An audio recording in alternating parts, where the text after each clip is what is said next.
अपराध शास्त्र। अपराध एवं अपराध शास्त्र। अपराध जो है मानव समाज का एक अपरिहार्य अंग है। मानव सभ्यता के साथ समय से ही अपराध की धारणा मनुष्य परिचित है। इससे मनु ने हिंदुओं की सामाजिक व्यवस्था से संबंधित मनुस्मृति की रचना की थी। मनुस्मृति में विभिन्न अपराधों एवं दंडों को परिभाषित भी किया गया है। उनका सिद्धांत उपयुक्त नहीं है, इसकी आलोचना भी की गई, कटु आलोचना की जाती है कि मनुष्य की जो प्रकृति है वो स्वार्थी है, जिसका सामान्य लोगों के हितों से संघर्ष होता है और कुछ कार्य जो समाज के मानकों के विपरीत हैं उनको अपराध की संज्ञा दी जाती है। जो समाज के विरुद्ध कार्य करता है, जो विधि विरुद्ध कार्य करता है, मनुष्य एक सामाजिक प्राणी है और विधि के अनुसार उसको सामाजिक विधि के अनुसार कार्य करना चाहिए। यदि वो उससे विपरीत जाता है तो इसे अपराध की संज्ञा दी जाती है। तो आदिम समाज में जो अपराध से संबंधित ज़्यादा समस्याएं नहीं थी, क्योंकि व्यक्ति कुल समूह में रहा करते थे। कुल समूह यानी एक साथ एकजुट बना के रहा करते थे। तो मानव जीवन की जो जटिलताएं हैं और मानव सभ्यताओं की प्रगति है वो साथ साथ अपराधों की संख्या, प्रकार और अपराध की गति में वृद्धि होते गई। तो अपराध का जो प्रभाव था उसका क्षेत्र उच्च, मध्यम, निम्न वर्गों में था। तो सामाजिक, आर्थिक और श्वेत वसन अपराध आजकल उच्च और मध्यम वर्गों के व्यक्तियों के प्रभाव क्षेत्र में है और सभी व्यक्ति अपने कार्य में इतने अधिक व्यस्त हो जाते हैं, सभी व्यक्ति अपने कार्य में इतने व्यस्त हो जाते हैं कि उन्हें इस बात पर विचार करने का समय ही नहीं रहता कि अपराध से उन्हें अपूरणीय क्षति होती है। जब मानव असभ्य था उस समय प्रतिशोध की भावना प्रबल थी। दांत के बदले दांत, आंख के बदले आंख, यही सिद्धांत लागू था। और आदिम युग में राज्य, पुलिस राज्य थे, उनका जो मुख्य कार्य था राज्य में विधि और व्यवस्था को चलाना और देश को बाहरी आक्रमणों से रक्षा करना। तो व्यक्ति के जो अनुचित कृत्य होते थे वो अपराध माने जाते थे और राज्य ऐसे कृत्यों के लिए दंडित भी करता था। ऐसे किसी कार्य को आपराधिक माना जाता था जिसमें अन्य व्यक्ति के शरीर अथवा संपत्ति को क्षति पहुंचाई जाती थी या क्षति पहुंचती थी। तो अनैतिकता और अपराध में घनिष्ठ संबंध है। उदाहरण के लिए हत्या, बलात्कार, चोरी, व्यभिचार तथा घर में आग लगाना, ये उच्च कोटि के अनैतिक कार्य थे। ये कार्य दंडनीय थे क्योंकि ये सर्वत्र आपराधिक माने जाते थे। किसी भी व्यक्ति द्वारा उतनी पत्नियां रखना जितनी इच्छा हो भारत में ना नैतिक है और न अवैध था, किंतु समाज और विधि दोनों ही बहुसंख्यक भारतीयों के लिए यह असहनीय है और द्विपत्नित्व और बहुपत्नित्व एक अपराध है। अतः अपराध की कोई ऐसी परिभाषा नहीं दी जा सकती जो सभी समय के लिए अथवा एक ही समय या सभी स्थानों के लिए उपयुक्त हो सके। मोरेर ने कहा है कि अपराध एक समाज विरोधी कार्य है जो कि समाज की भलाई के प्रति हानिकर है। ये मोरेर ने अपराध की परिभाषा अपने शब्दों में दी है। अपराध एक समाज विरोधी कार्य है जो समाज की भलाई के प्रति हानिकर है। सोलिन, अपराध मानकीय समूह के आचरण मानदंडों का उल्लंघन है। अपराध विधि का अतिलंघन है, यानी विधि को भंग करना अपराध समाज के लिए हानिकर है। सर विलियम ब्लैंकिस्टोन ने कहा है कि अपराध को लोक विधि का उल्लंघन माना है तथा जो राज्य द्वारा निषिद्ध है। अधिकार और कर्तव्य दोनों पर बल दिया है। क्रॉस और जोन्स ने कहा है कि अपराध एक ऐसा विधि का अपकार है, लीगल रॉन्ग है, जिसके उपचार के रूप में राज्य द्वारा अपराधी को दंडित किया जाता है।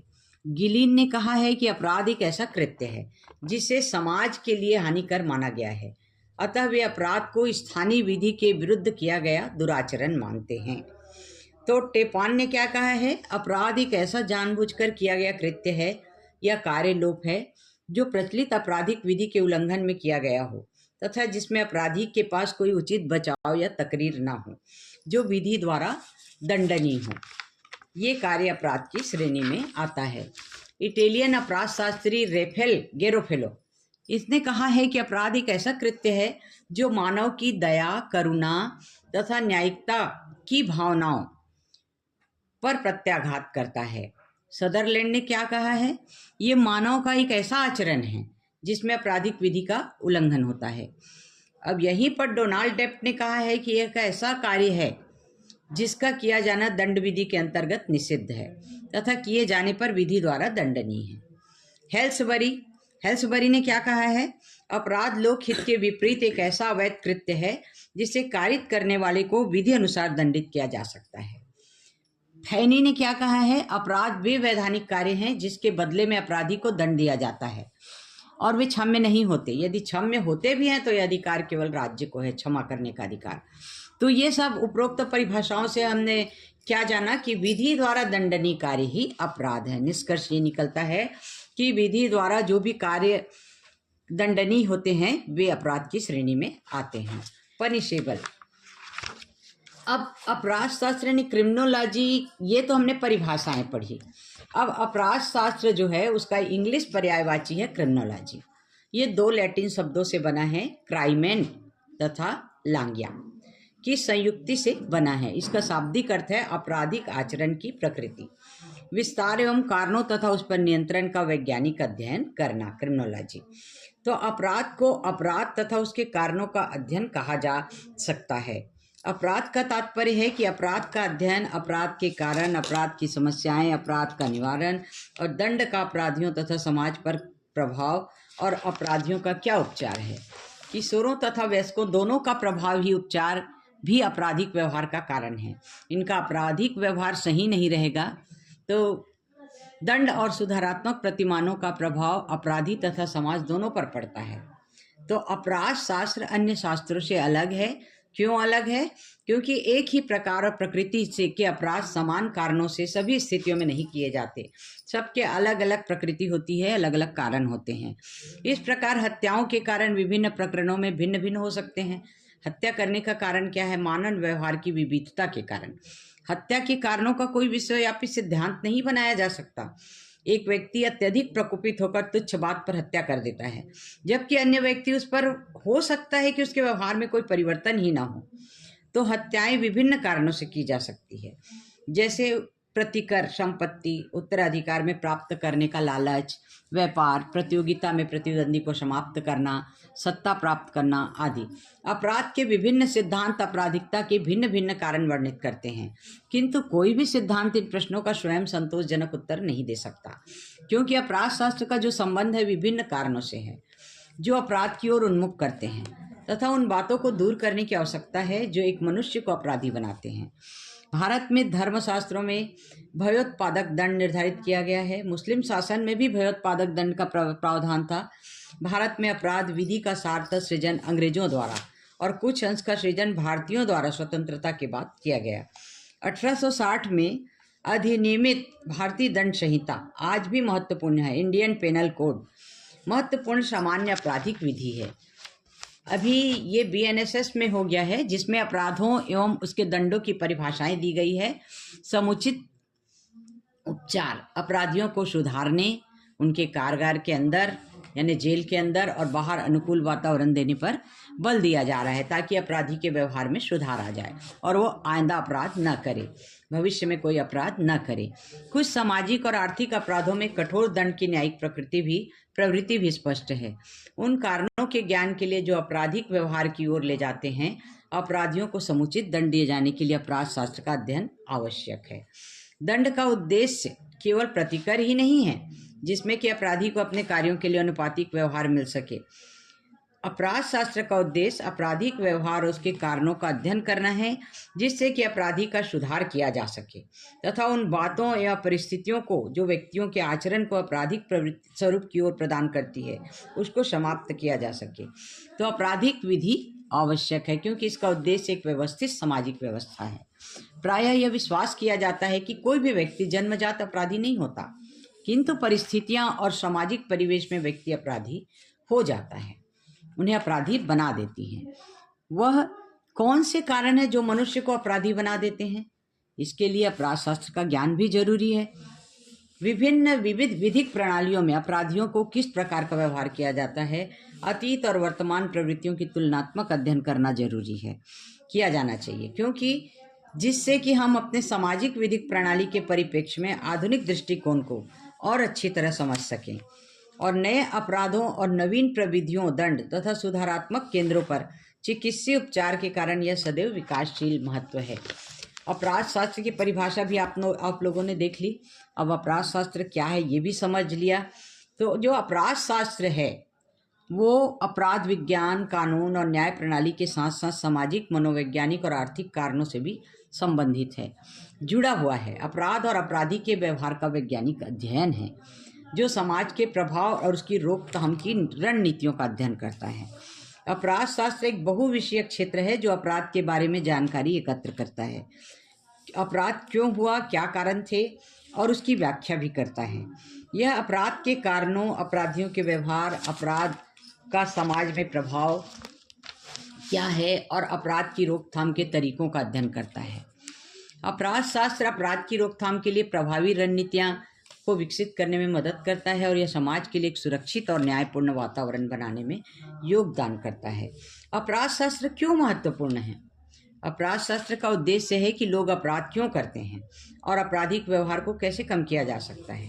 अपराध की रोकथाम नीतियों की जानकारी देकर समाज को हम आपराधिक दर से नियंत्रित करने में और कम करने में मदद कर सकते हैं। वेबस्टर शब्दकोश में कहा है कि अपराध शास्त्र अपराध और अपराधियों का वैज्ञानिक अध्ययन है। और इस प्रकार से हमने अपराध और अपराधियों के व्यवहार का पूरा डिटेल अध्ययन किया और इसमें हम जो परिभाषाएं ऊपर देखे हैं अपराध शास्त्र को, तो उसमें क्या क्या ऐसी महत्वपूर्ण बातें हैं जिस पर ध्यान दिया जाना आवश्यक है। पहला है अपराध, दूसरा है अपराध के प्रकार, अपराधों के प्रकार, तीसरा है अपराधों का विस्तार, अपराधों के कारण, अपराधों का निवारण एवं दंड। अब डॉक्टर कैनी का कहना है कि अपराध शास्त्र अपराध विज्ञान की वह शाखा है जो अपराध के कारणों, विवेचन और निवारण से संबंधित है। अब इसका अध्ययन क्षेत्र अपराध शास्त्र के अंतर्गत निम्नांकित बातों का अध्ययन किया जाता है। कौन कौन सी बातों का? पहला, अपराध क्या है, अपराध क्यों किए जाते हैं, व्यक्ति का मन अपराधी क्यों बनता है, अपराध से अपराधी तक कैसे पहुंचा जा सकता है। तो सदरलैंड ने अपराध शास्त्र के अध्ययन में 3 बातों को सम्मिलित किया है। कौन कौन सी 3 बातें? पहली बात है विधि निर्माण की प्रक्रिया, दूसरा विधि उल्लंघन की प्रक्रिया और तीसरी बात है विधि उल्लंघन से उत्पन्न प्रक्रिया। और इसी संबंध में एलियट ने अपराध शास्त्र के अध्ययन की विषय वस्तु में कौन सी बातें बताई है? पहला है अपराध की प्रकृति, दूसरा आपराधिक आचरण अथवा अपराध के जो व्यवहार के कारण, अपराधियों का व्यक्तिगत अध्ययन से पता चलेगा कि किस कारण से उन्होंने कौन सी ऐसी परिस्थिति थी जिसके कारण उसने अपराध किया है। और चौथा है अपराधों का निवारण एवं उपचार।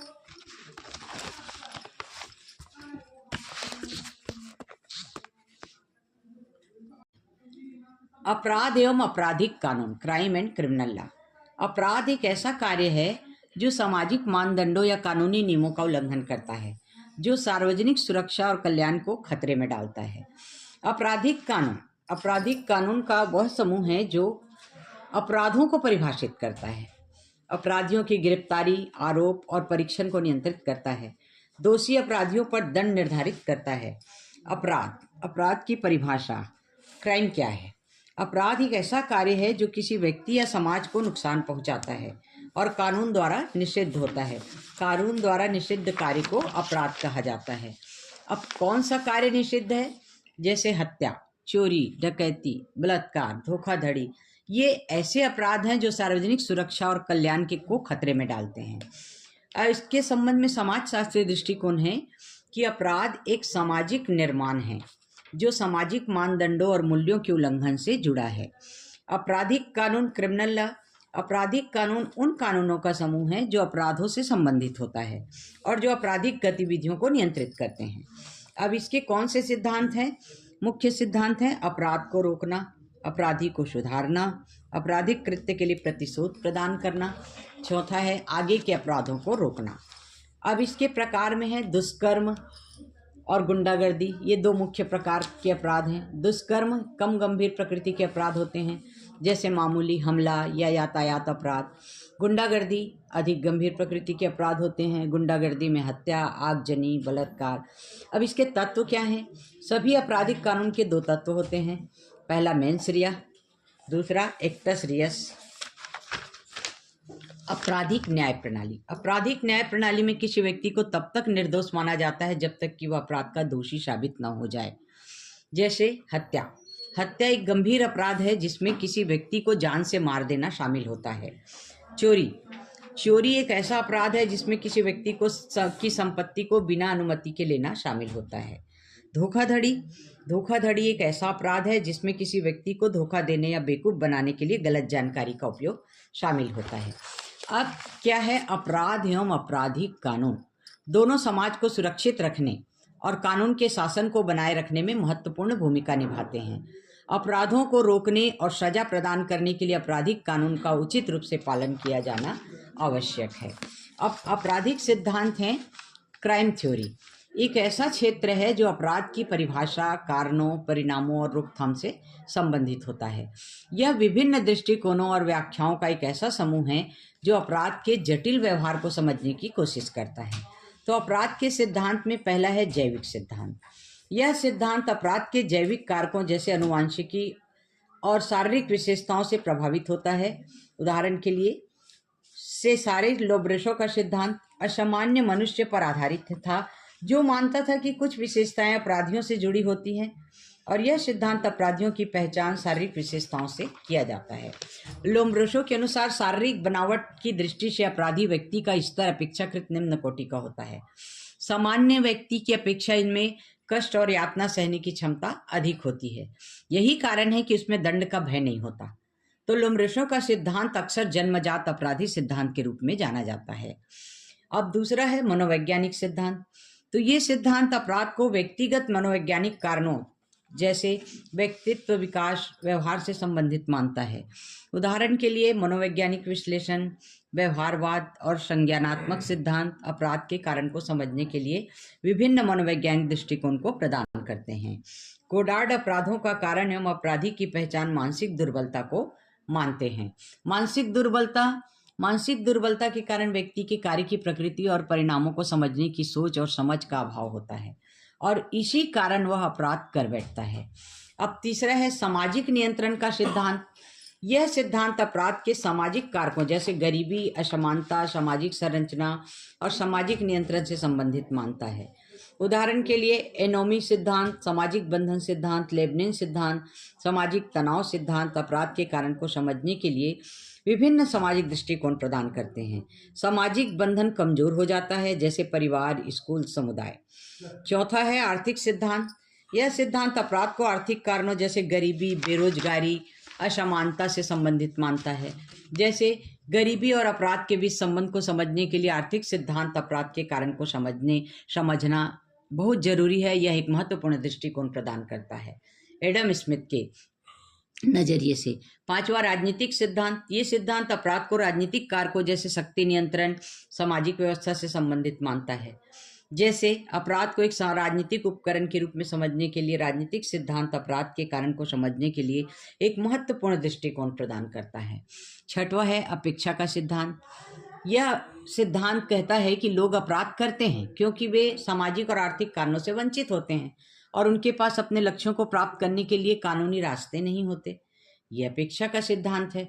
लेबलिंग का सिद्धांत। इस सिद्धांत में लोग अपराध करते हैं क्योंकि उन्हें अपराध को करने में लेबल किया जाता है, उन्हें अपराध करने के लिए प्रेरित किया जाता है। तनाव सिद्धांत। यह सिद्धांत कहता है कि अपराध तब होता है जब व्यक्ति तनावपूर्ण परिस्थितियों का सामना करता है, उनकी मानसिक स्थिति तनावपूर्ण होती है। जैसे गरीबी, उसके पास पैसे नहीं होंगे तो तनाव तो रहेगा ही।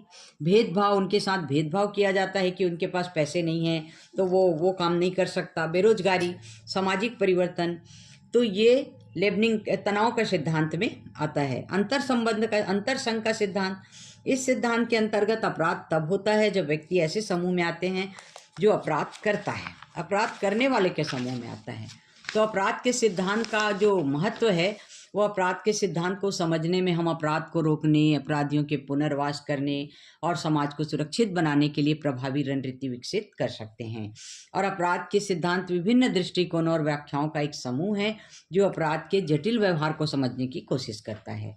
तो अपराध सिद्धांत जो है अपराध के क्षेत्र में महत्वपूर्ण है और वे हमें अपराध को समझने और अपराध को रोकने के लिए प्रभावी उपाय विकसित करने में मदद करते हैं।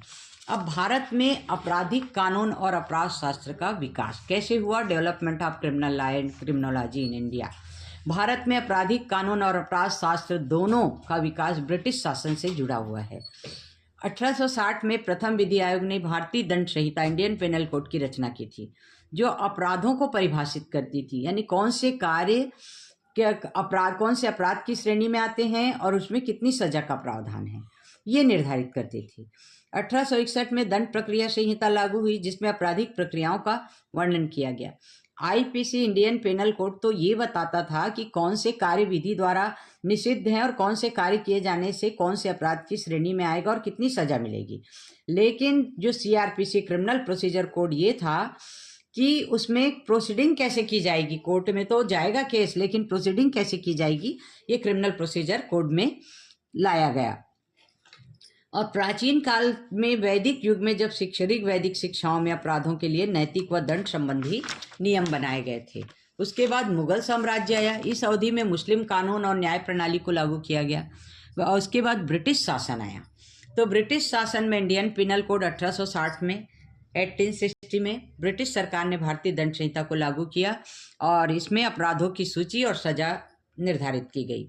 और दंड प्रक्रिया संहिता क्रिमिनल प्रोसीजर कोड 1861 में आया और 1861 में लागू हुआ, जिसमें आपराधिक प्रक्रियाओं का वर्णन किया गया। क्रिमिनल केसेस में प्रोसीजर कैसे होंगे कोर्ट में। और भारतीय साक्ष्य अधिनियम 1872 में भारतीय साक्ष्य अधिनियम लागू हुआ, जिसमें साक्ष्य की स्वीकार्यता के नियम शामिल थे। यानी इस तरह Indian penal code, criminal procedure code और इंडियन एविडेंस एक्ट, ये तीनों एक दूसरे से ऐसे रिलेटेड थे। इंडियन पेनल कोड में अपराधों की सूची और सजा बताया गया, क्रिमिनल प्रोसीजर कोड में प्रोसीजर कैसे होंगे, लेकिन प्रोसीजर के लिए एविडेंस जरूरी है। तो एविडेंस जरूरी है तो इंडियन एविडेंस एक्ट 1872 में लागू हुआ और इस आधार से इन तीनों के कंपैरिजन यानी तीनों के मेल मिलाप से ये आगे प्रोसीडिंग बढ़ी। स्वतंत्रता के बाद क्या हुआ, संविधान 1950 में लागू हुआ। तो भारतीय संविधान ने नागरिकों के अधिकार और कर्तव्य का वर्णन किया इसमें। तो दंड प्रक्रिया संहिता में संशोधन 1773 में हुआ और दंड प्रक्रिया संहिता में जैसे संशोधन हुआ इसे लागू किया गया और आपराधिक जांच, सुनवाई और सजा के लिए प्रक्रियाओं का विवरण दिया जाए। पहले हम लोग अंग्रेजों के गुलाम थे लगातार 300 वर्षों तक, इसलिए उनके कानून लागू होते थे। लेकिन जब भारत स्वतंत्र हुआ तो हमने अपने हिसाब से कानून में संशोधन किया भारत की परिस्थितियों के हिसाब से। तो नए आपराधिक कानून 2023 में 3 नए आपराधिक कानून बने। जो पुराने थे उसी को ही संशोधित करके नाम चेंज किया गया, क्योंकि हम लोग इंडियन हैं, भारत के निवासी हैं, तो अंग्रेजों के कानून का जो नाम रखा गया वही नाम रखना उचित भी नहीं है। इसलिए भारतीय न्याय संहिता BNS, भारतीय नागरिक सुरक्षा संहिता BNSS और भारतीय साक्ष्य अधिनियम BSA को लागू किया गया 2023 में, जो भारतीय आपराधिक न्याय प्रणाली को आधुनिक बनाने का प्रयास है।